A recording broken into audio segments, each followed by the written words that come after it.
Good morning, South Church. Thanks for inviting us into your home this morning.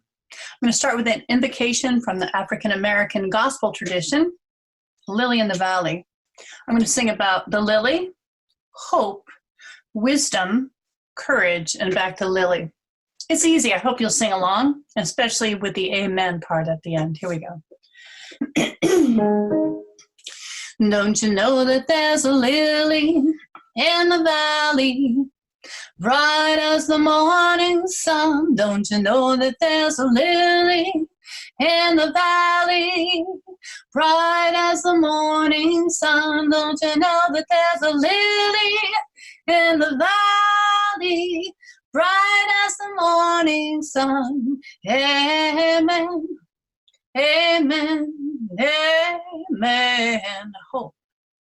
Don't you know that there's hope in the valley, bright as the morning star? Don't you know that there's hope in the valley, bright as the morning star? Don't you know that there's hope in the valley, bright as the morning star? Amen, amen, amen. Wisdom. Don't you know that there's wisdom in the valley, bright as the morning star? Don't you know that there's wisdom in the valley, bright as the morning star? Don't you know that there's wisdom in the valley, bright as the morning star? Amen, amen, amen. Courage.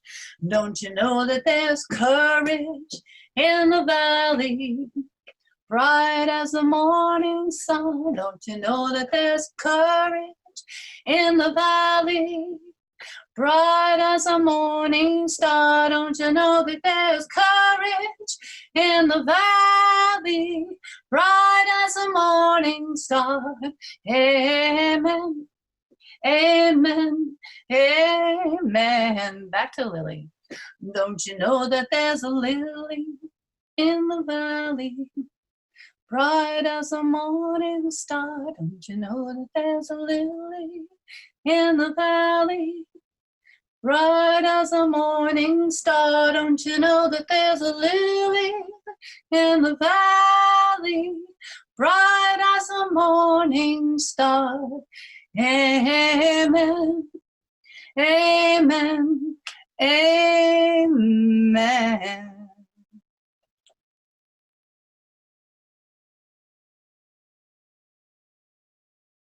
Welcome to South Church and to this virtual worship service. We do hope to meet in person again as soon as it is safe. At South Church, we welcome everyone, whether you come often or only on occasion. People of all ages, regardless of background, religious history, or identity, you are welcome.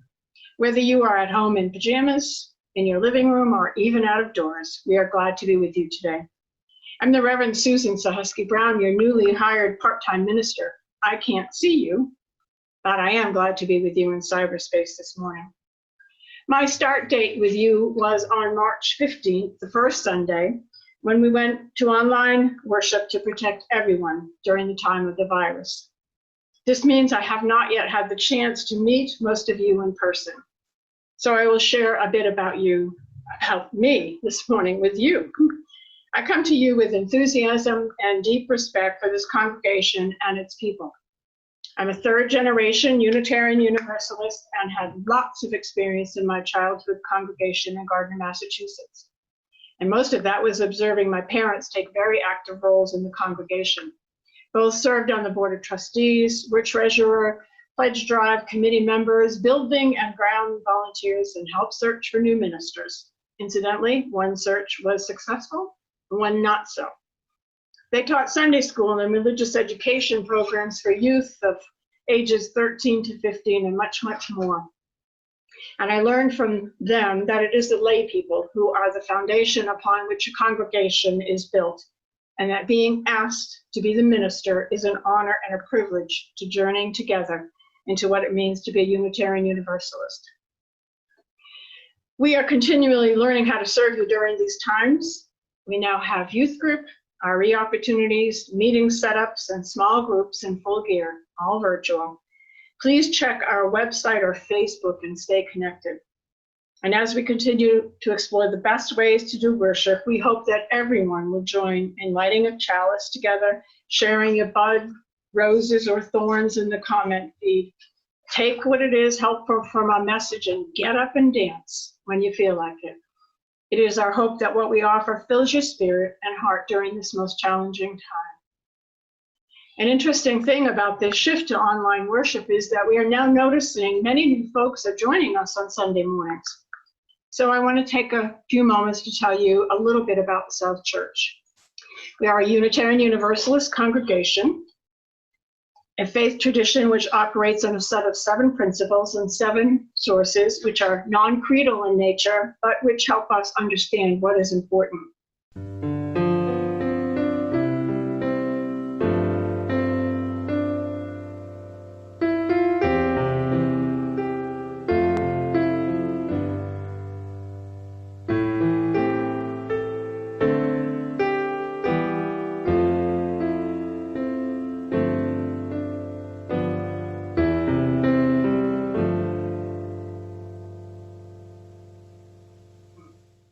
Unitarian Universalism draws religious and spiritual strength from many sources, both traditional and non-traditional.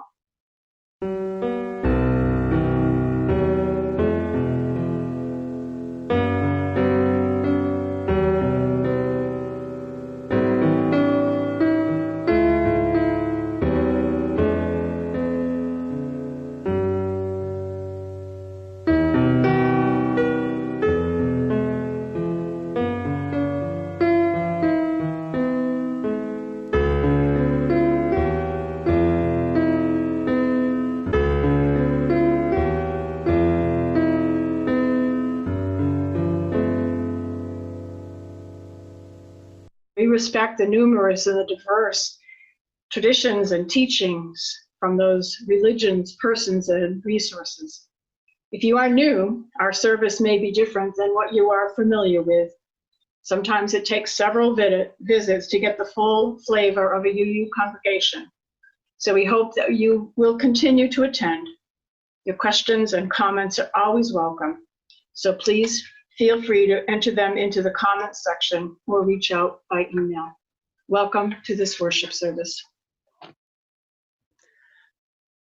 Good morning again, and welcome to South Church Portsmouth Online Edition.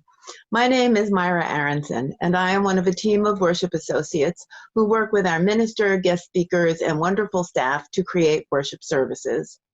This is week 3 of our new adventure in gathering online. We are learning as we go in this effort, as well as in all the areas of our lives which are shifting in this era of COVID-19. While we can't greet each other in person with hugs and handshakes, we can greet each other in the chat screen. And if you haven't already done so, I encourage you to do that now. Say hi on the chat screen. And now, here for some announcements. Good morning, South Church. We have several announcements today. To start with, Shared Ministry is extending their recruitment deadline to April 29th for our associate programs. This includes fellowship, worship, learning, social justice, and pastoral associates. All information can be found on the South Church website by searching for Shared Ministry. Please reach out to the office with questions, and they will connect you with committee members. You can support the 31st Annual Pocket Garden Tour by purchasing a $25 bloom.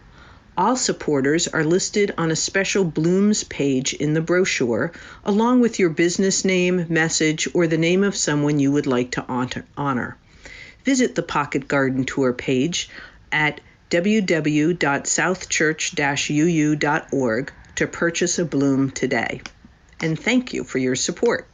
The Pocket Garden Tour is also calling all gardeners, master gardeners, that is. The tour will have several education tables along the route this year. We invite master gardeners in our community to be at one of these tables for a few hours, sharing your knowledge on gardening. please contact us at pgt@southchurch-uu.org for more information.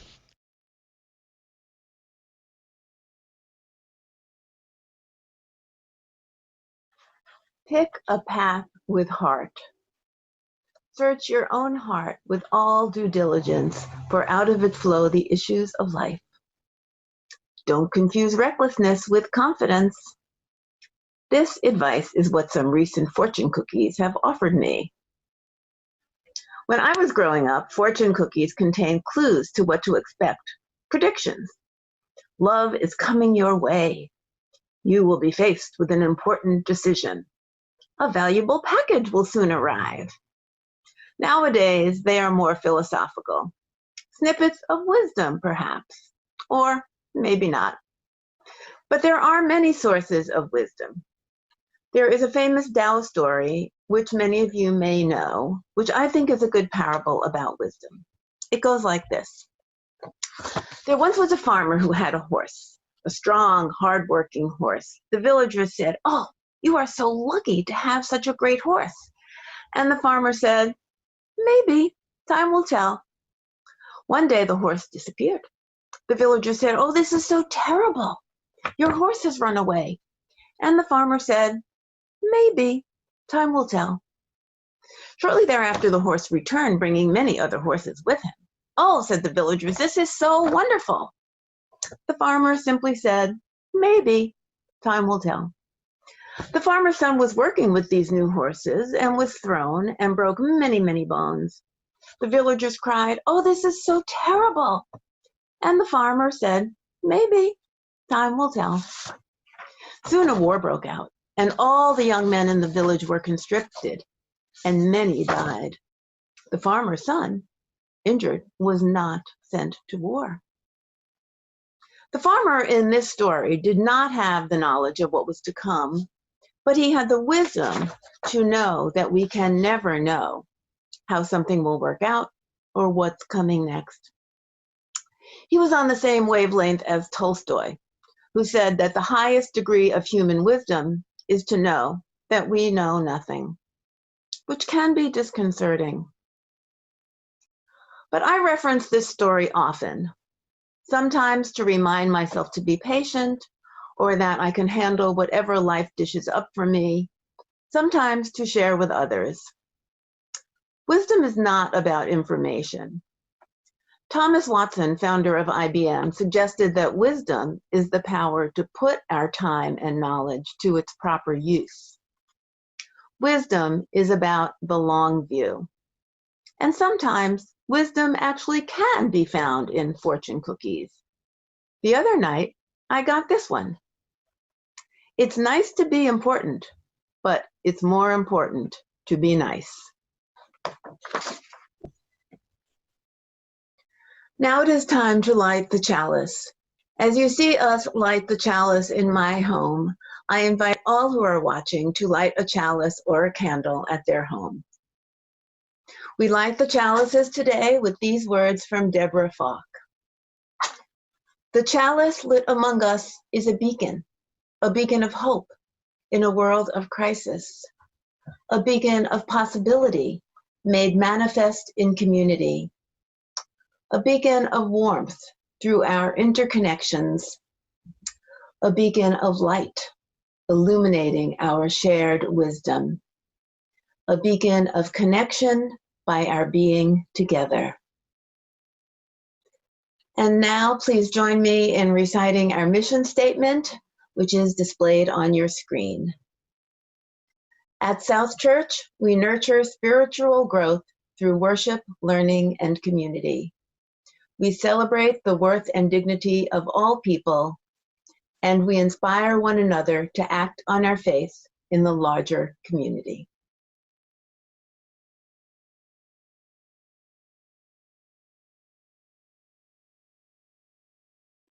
Good morning, everybody. It's good to be with you again. I'm Jen Del Deo, and we have Kirsten Hunter, and we're here with a brand new story that is just for you.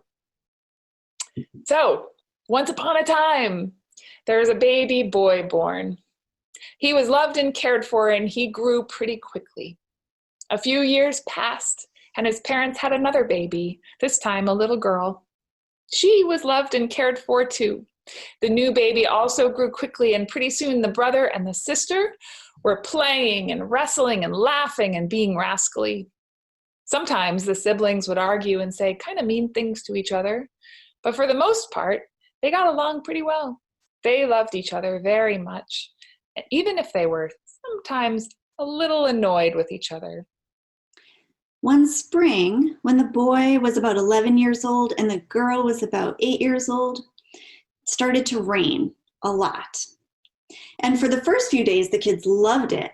They'd put on their rain jackets, or they wouldn't put on the rain jackets, and they'd go out and they'd play and dance and splash in the puddles. And by the 4th day of rain, they were feeling a little too soggy, like the rain clouds were making their way into the kids' hands and feet. By the end of a whole week of rain, the clouds were seeping further into their bodies and into their heads. And after 2 whole weeks of rain, it was pretty bad. The clouds had taken over their hearts. And the kids felt heavy and grouchy, and there were hardly any fun moments anymore. There was more and more arguing, plenty of yelling, and no more smiles. The rain was still falling, and the clouds were so much in their bodies that the kids even looked kind of grayish, and they had thunderstorms in their eyes. Well, one day, the boy was sitting in his bedroom. All he could think about was the sad, mad, bored, frustrated feelings that the clouds were making in his body. He couldn't think of anything else. He didn't like it, and he wanted the feeling to go away.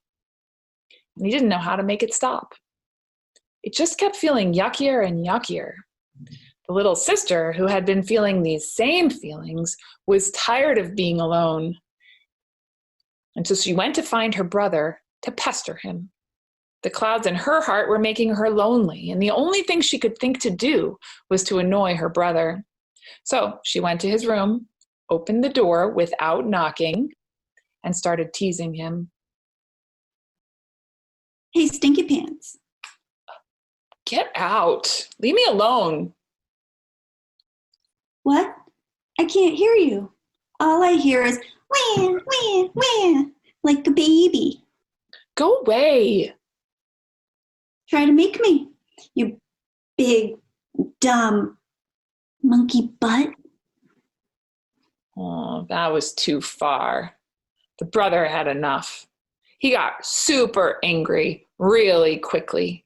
And without even thinking, he leapt up and went to his closet door to grab a ball. And as he was grabbing a ball, a clown wig fell down from the top shelf and it landed in front of him. And as soon as he saw that wig, it stopped him in his tracks. He had a sudden flash of a day long before the rain had started, where his favorite cousin had put that wig on and did the silliest, goofiest things, and it had made him laugh until his belly hurt. It was such a fun day, the kind that the boy hadn't felt in a long, long time, and suddenly he realized his sister was probably feeling sad just like him. Not because he'd thrown the ball at her, he hadn't. He still had it in his hand, but because she was probably filled with clouds, just like he was. And that was a special kind of pain. This made the boy feel really sorry for his sister, realizing that she was feeling all the same terrible things he had been feeling. He looked at her with her strange grayish color and her stormy eyes that used to sparkle. And she looked down at the floor and she walked away. Instead of chasing after her with the ball, he turned back to his room. He found 2 more balls, and he picked up the funny rainbow clown wig and a big purple tutu that he'd used in a costume the previous Halloween.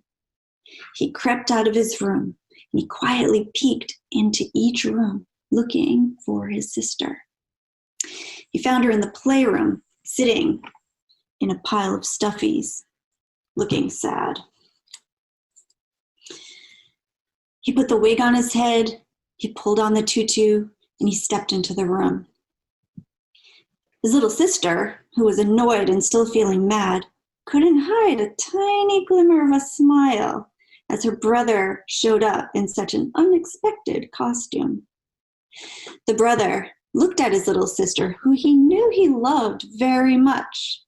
And even though his own heart still felt stormy, he did his best to be goofy, and he tried to juggle the balls. He tossed them up and they flew everywhere because he couldn't actually juggle. So he kept frantically picking them up and tossing them, and this concentration made him make the oddest faces. The sister suddenly burst into laughter over her brother being so silly. And the sound actually surprised her brother, and he accidentally tossed one ball so hard that it bounced off the wall and then bounced right off the side of his sister's head. Uh-oh. Both kids froze for a second. The brother was afraid he'd hurt his sister. The sister was afraid she'd gotten hurt. But it didn't hurt at all, and it was actually extremely funny. And the sister started laughing even harder, and she rolled off of the couch onto the floor. She was laughing so hard. And that made her brother laugh. And they were both laughing so hard that it squeezed the clouds out of their hearts. And it pushed the clouds out through their arms and legs and hands and feet and right out of their bodies. They laughed so hard that tears rolled down their face. And that washed the storms out of their eyes, and that strange gray color went away, and their regular vibrant colors returned, but their eyes didn't quite go back to their old colors. Instead, inside their eyes were little flecks of rainbows. The rain outside lasted for a while longer, but now the brother and sister had the sun in their hearts and rainbows in their eyes. It had been too hard to keep the clouds out of their own bodies, but now, shining for each other, forced the clouds to stay outside where they belong.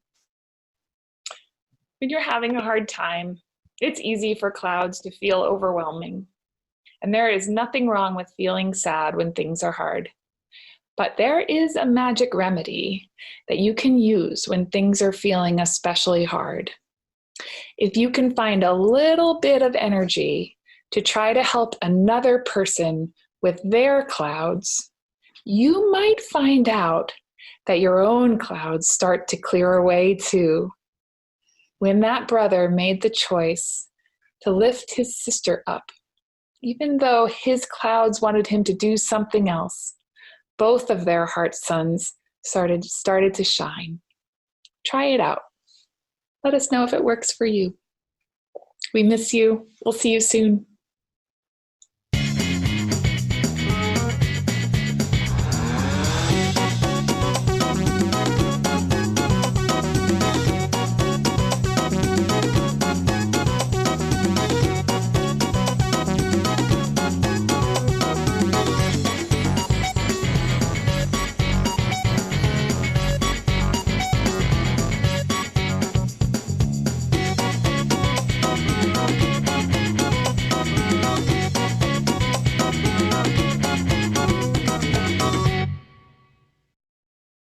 While we are not actually passing the basket among us, this congregation and this community still needs all of our financial support. For some, these difficult times have caused much financial hardship. So let us together commit to giving each what we can to sustain the life and work of this congregation. In the words of the Reverend Kayla Parker, may we give in love and in hope. This month, the collection will be shared with Women Aid of Greater Portsmouth, which provides much-needed short-term financial assistance to neighbors of all genders who have nowhere else to turn. Please give as you are able. The directions are on your screen.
Let's take a moment of prayerful meditation time and just kind of center and breathe into this day and into this moment.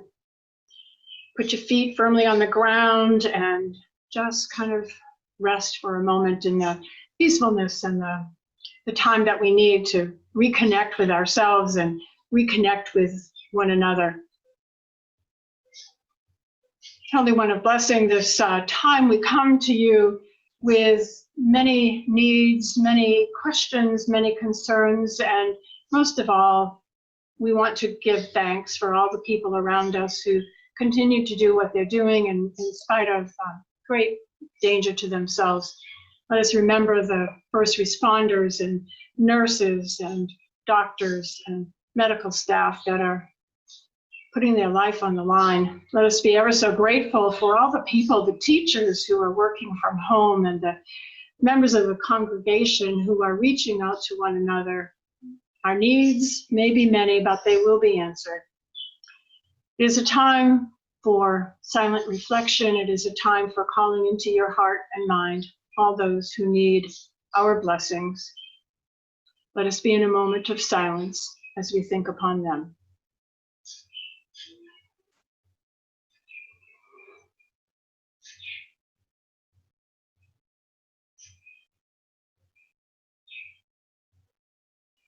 So be it.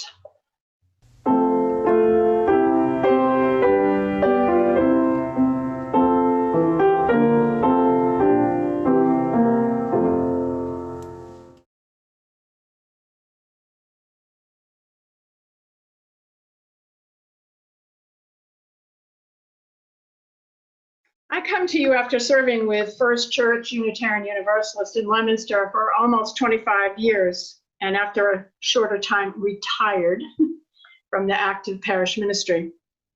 When the worship associate team asked me to preach this morning on the theme of wisdom, I experienced a moment of serendipity. The Leominster Sanctuary is quite different than our sanctuary. The style is Gothic, very dark and heavy wood. But at the rear of the sanctuary and on eye level with me when I was in the pulpit is a glorious stained glass window. Can you see that the image in the middle is an illustration of wisdom? The imagery of wisdom as women is ancient and transcends many cultures.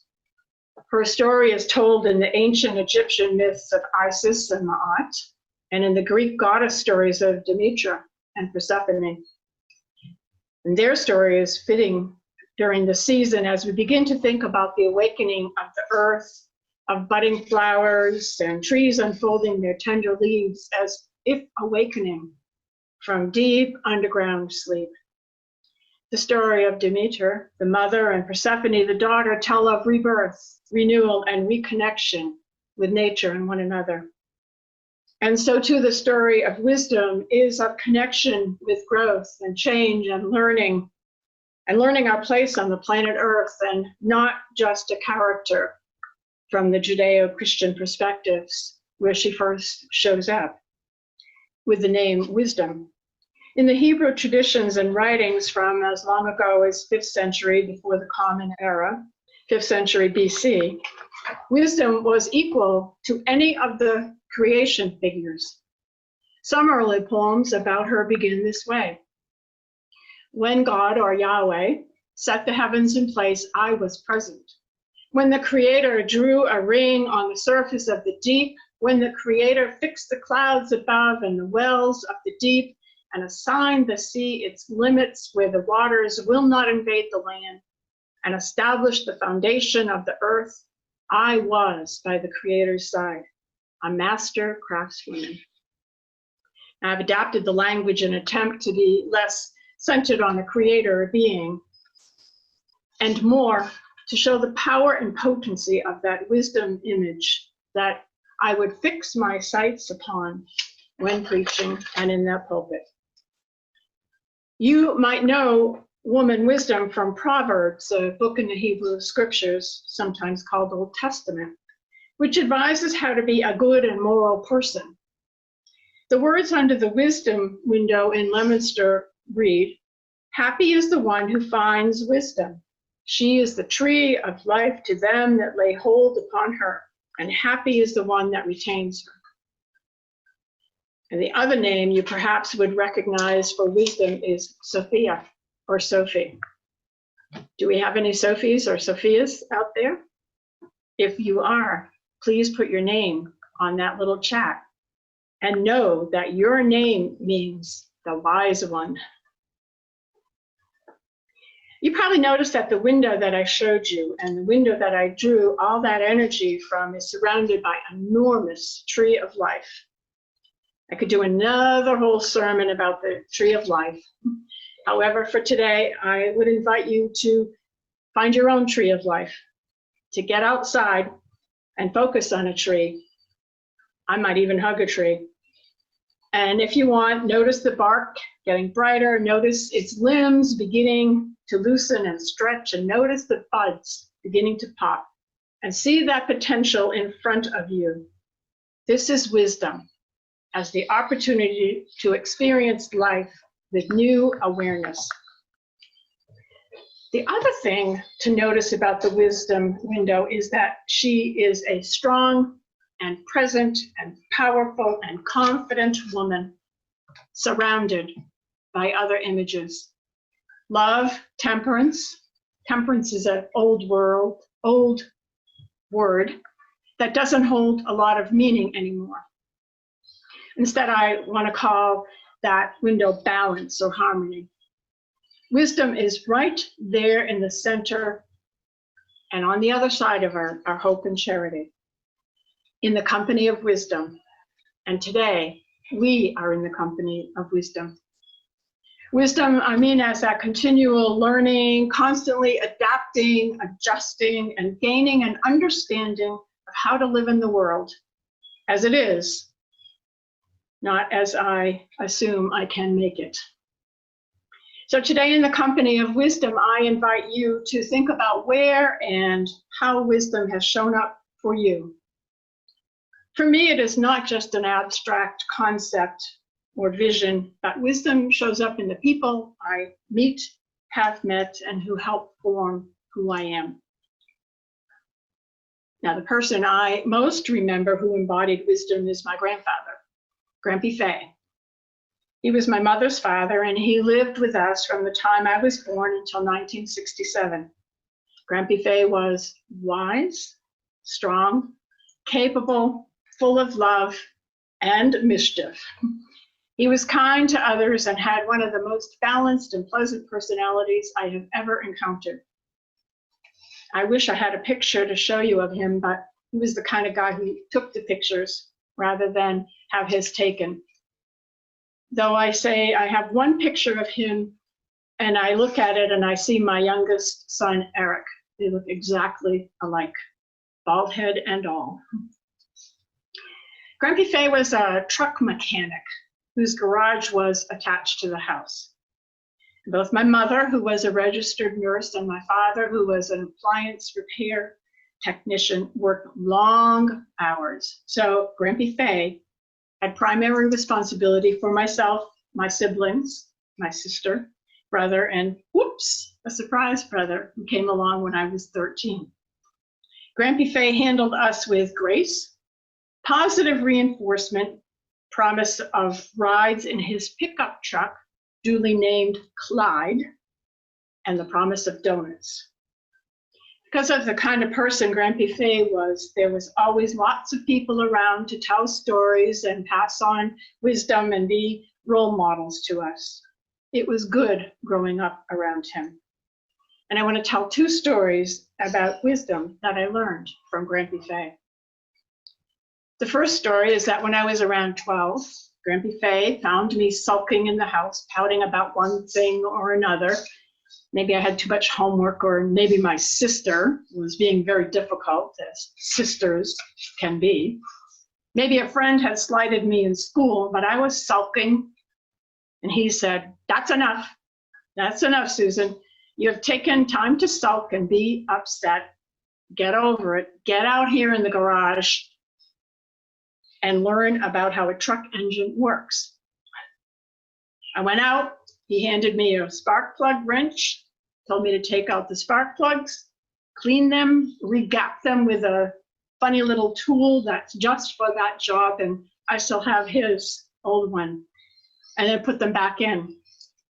And as I was doing this, he was tinkering away with other parts of the motor and explaining how engines work. Engines as a system, how one part feeds fuel to another part, and how that part carries fuel to another part, and how that spark of energy and that fuel together makes everything run. I do hold Grampy Fay responsible for the fact that as a chaplain of the local fire department, I am very comfortable around the big red trucks, and I can appreciate the noise of a fine-tuned engine. But the most important lesson he taught me was the ability to understand systems, to learn how things connect and interweave, to learn how to adjust and shift if a system is going off track, and most of all, that it takes being surrounded by many wise people to keep a system responding to all those connected and interwoven into that web of existence. And the second lesson, it begins on a Friday night when Grampy Fay and I were watching Gillette's Friday Night Boxing. Some of you may remember that. My mother and father had a long-standing Friday night date night, and I had Grampy Fay all to myself. We would prepare a meal. He loved to cook and feed me fried tripe or liver and onions. I can see you now. I can see your faces. Yuck, you're saying tripe. But it was tradition, and some traditions like church on Sunday we stick to. On this particular midsummer Friday night, it was very, very hot out and the door was propped open. And we were sitting on the couch watching the fight. The bell had rung, the opponents met, and suddenly Grampy Fay says, "Susan, do not move. Do not move. Be still. Be still. No more crunching popcorn. Sit still." Well, my every nerve was on edge, but he was a wise one and he had not led me wrong so far, so I did as he said, but I did peek down, and there in front of us, as big as day, was a mama skunk. She must have come in through the open door, maybe smelled the popcorn or tripe or liver, or maybe she was a boxing fan. And there she was, and he whispered to me, "Sit still, don't move, she'll leave." And sure enough, she did. And I learned from that experience that sometimes the wisest action is to take no action, to sit quietly, attentively, and wait till the challenges move on. Sometimes we have no control over the things, events, or people that come into our lives, but we do have control over our actions. And a lesson from the skunk episode is, and I'm paraphrasing the famous Serenity Prayer attributed to Reinhold Niebuhr, which reminds us to change the things we can, accept the things we can't, and be granted the wisdom to know the difference. I suspect that these lessons are only learned through experiences, both pleasant and not so, and through learning when we have control over circumstances and when we don't. So who do you imagine around you when you think about being in the company of wisdom? Take a moment, post some names, but more importantly, reflect on a short memory as we enter just a moment of quiet reflection as we prepare to close our worship for this morning.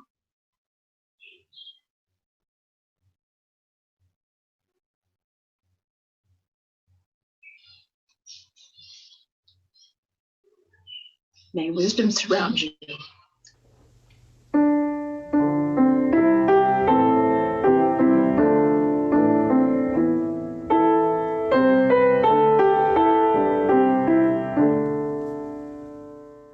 We extinguish this flame, but not the light of truth, the warmth of community, or the fire of commitment.